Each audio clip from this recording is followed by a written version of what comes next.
Hello everyone, my name is Clay and welcome to Terminally Nerdy's Indie Impressions, where I take a look at independent and non-AAA titles, giving you my quick first impressions after at least 2 hours of gameplay. Because if it's good enough for Steam refunds, well, it's good enough for me generally. And today I'm going to be looking at a game that was given to me by one of my patrons, Elif DeWolf, and it's called Vertical Drop Heroes HD. And there's not a lot you can really say about this game. So Vertical Drop Heroes HD, I'm just going to call it Vertical Drop Heroes from this point forward, is a game where it's a roguelike, as best I can explain it. You're going to start by picking one of 3 randomized heroes. When you first start out, these heroes will have a random weapon, 2 random special abilities, and up to 2 passive abilities. They may have none, they may have 1, they may have 2. You will then be in like a kind of a chamber. You got 2 upgraders, one that upgrades the damage of all of your heroes permanently, one that upgrades the health of all your heroes permanently. Then there's a 3rd guy who upgrades these things called pacifism orbs, which you get as long as you don't kill an enemy. Like, they're on screen as long as you don't kill anything, and they give you golden XP. It's kind of a weird mechanic, honestly. Then there's a teleporter shrine and an entry shrine into this, basically, dungeon.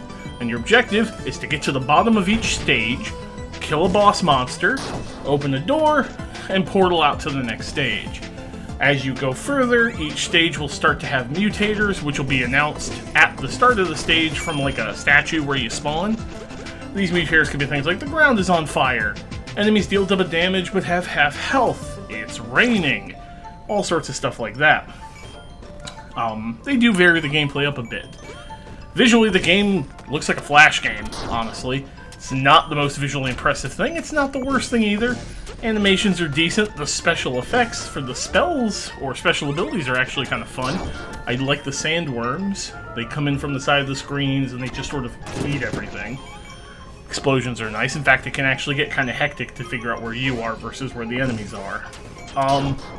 Music's pretty decent. But honestly, the biggest problem with this game for me is that there are games that do exactly what it does, but better. My last episode was on Dead Cells. Dead Cells is exactly this sort of game, only Dead Cells is way, way better. Another good example is Rogue Legacy. Rogue Legacy even has the 3 heroes with randomized traits thing for each run, and it looks similar. Rogue Legacy is this game, but better. The only reason I could ever see anybody wanting to purchase Vertical Drop Heroes is either because it has split-screen multiplayer. It does, which I didn't get to try because my wife ain't going to play this with me. And the fact that it's kind of cheap. I mean, on Steam right now, this game is running for... where is it? It's running for $7. And I know Rogue Legacy, I want to say, is like 15, and Dead Cells is 25. So, I mean, if you only got $7 and the gameplay you're seeing behind the screen, right, or behind, or on screen, not behind, interests you, pick it up. It's a very good coffee break game, to be honest. I only played it for the 2 hours, and I felt I kind of hit everything I needed to. You do unlock new classes via weapons like crossbow, something called a Reaver. You do these by getting achievements, so you can go to these Steam achievements and very clearly see what you need to do to get the other classes. But they don't really vary gameplay up that much, to be perfectly frank. Yeah, it's pretty straightforward. Oh, real quick, you unlock new special abilities by collecting gold in each stage. Death does not remove your gold. So, death only removes your keys and your levels. So if you collect 200 gold and you die, you'll start the next tier with 200 gold.